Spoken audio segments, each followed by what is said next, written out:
Okay, now let's talk about hypersensitivity reactions. So, hypersensitivity. This is another name for an allergic reaction. It's an exaggerated response which results in tissue destruction, not associated with the antigen. So, for example, a person gets an antigen, their body makes antibodies, but then something goes wrong with the immune process, and the immune complex damages the host tissue. You have 4 types of hypersensitivity: anaphylaxis, Rh incompatibility, autoimmunity, and delayed. So, anaphylaxis. Anaphylaxis is humoral because it has to do with B cells. It's an immediate reaction. It happens within minutes of the person being exposed to a previously encountered antigen. That's important to remember because you can't have an anaphylactic reaction unless your body has been exposed to the antigen once at least before. IgE is produced as the response to allergen. IgE binds to mast cells to produce histamine. So I want you to think of that. Histamine, E has an E sound at the end, histamine, it's IgE. Histamine is released from IgE. What are the 3 things that happen in anaphylaxis to our body? We have bronchoconstriction, which means our lungs tighten up, can't breathe. Vasodilation, which means our blood pressure goes super low and our body gets really, goes into shock. And then you have hypotension, which is low, like I said, low blood pressure. So, anaphylactic hypersensitivity. A person eats shrimp for many years, and the body is making antibodies for the shrimp. Well, one day the person eats shrimp, and the immune response is so sensitive that the person has an anaphylactic reaction. That is an example of anaphylaxis. So your body is having a hypersensitive reaction to an antigen that you've made antibodies for before. There's a picture. Okay, so type 2, which is Rh incompatibility. Rh incompatibility is also a humoral response, aka it deals with B cells. Basically, antibody combines with an antigen that is bound to a red blood cell. And then you have destruction of tissue that has antigen on surface. So your immune complex destroys the body's red blood cell. It happens with a mom and a baby. So, like, say you have a father who is Rh positive, and you have a mom who is Rh negative, and she is carrying a baby who is also Rh positive.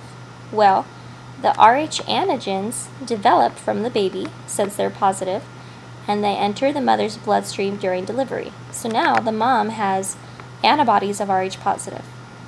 So, she is making more antibodies for Rh positive.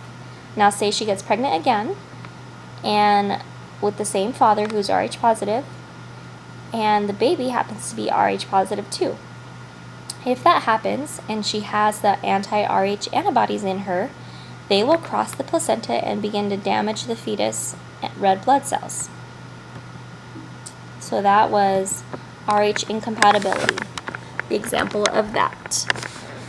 Okay, now we have autoimmunity, and this is known as autoimmune diseases. And then this is also a humoral response, meaning it has to do with B cells. So basically, the antigen antibody complex leaves the blood and deposits in tissue, and an inflammatory response begins. So then white blood cells begin to travel to that tissue, and phagocytes destroy foreign substance and release what? Phagocytes release enzymes. So in autoimmunity, if you have an autoimmune disease, you have an antigen antibody complex that leaves the blood and deposits in the tissue somewhere, and then your body begins attacking that tissue, even though it's not really an antigen. I don't know if that makes sense, but hopefully it does. Okay, then you have delayed hypersensitivity. This is the only one that's not humoral.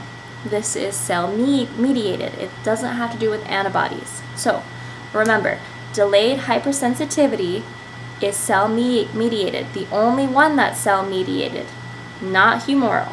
No B cells. Okay, delayed hypersensitivity. This is when T cells are exposed to an allergen. It causes direct damage, and it recruits other cells to do the damage. It has a rejection of tissue grafts in transplanted organs. Another example is the TB skin test. So, for example, the delayed reaction, like if you get a TB skin test, you're getting the antigen in your body, right? And it's attacking the T cells. Well, if you don't have TB, then you don't have a response to it. But if you have TB, you have a delayed hypersensitivity, and that's when the reaction shows up in a few days. And that's why you get a TB skin test and wait a few days, because again, delayed hypersensitivity shows up as a delay. Hypersensitivity to drugs. Drugs act as antigens and can cause inflammatory responses through the drug receptors. So basically, this is when you have a hypersensitivity to like an antibiotic or stuff like that.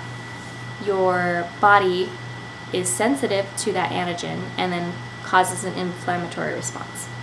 So I want you to think about, back from pharmacology, what route of administration would be the most widespread and severe in the body if you had a hypersensitivity to it.